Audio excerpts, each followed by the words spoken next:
सुबह की हल्की रोशनी कमरे में दाखिल हो रही थी जब माँ ने आहिस्ता से दरवाज़ा खोला। Good morning. उठ जाओ, इसकी आवाज़ में गैर मामूली नरमी थी।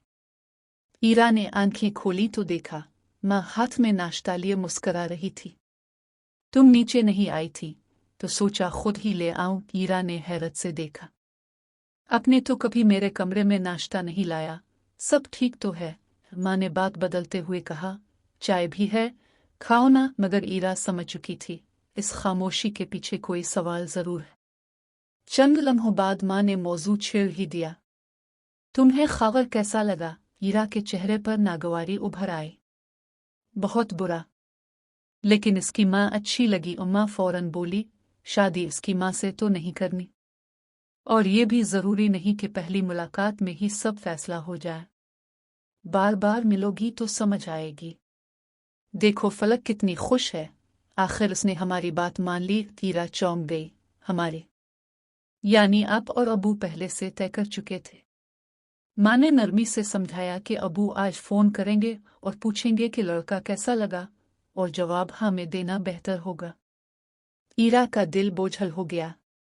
मैंने तो इस बार भी सिर्फ अबू की वजह से हाँ की थी।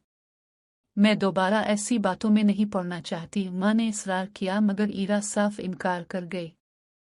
इसी लम्हे फोन बजा। यूनिवर्सिटी से कॉल थी। ईरा जल्दी में निकली। माँ ने जबरदस्ती सैंडविच पकड़ा दिया। यूनिवर्सिटी के माहौल में भी ईरा का दिल बेचैन था।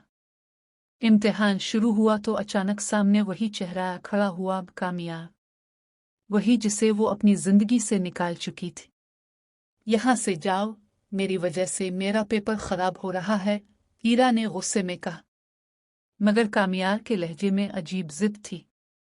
वो कह रहा था कि वो बदल चुका है, वो सब कुछ बन गया है जो ईरा चाहती थी, मगर ईरा सुनने को तैयार न थी।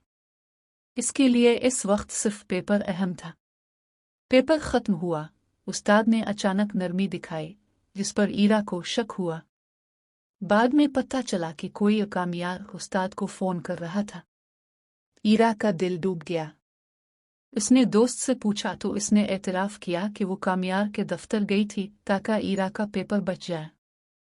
ईरा गुस्से और उलझन में मुब्तला हो गई। इसी दौरान एक कैफे में मुलाकात हुई। बातों बातों में कामयार ने एक फर्जी सवाल किया, अगर उसने कभी उसकी बेइज्जती की होती थे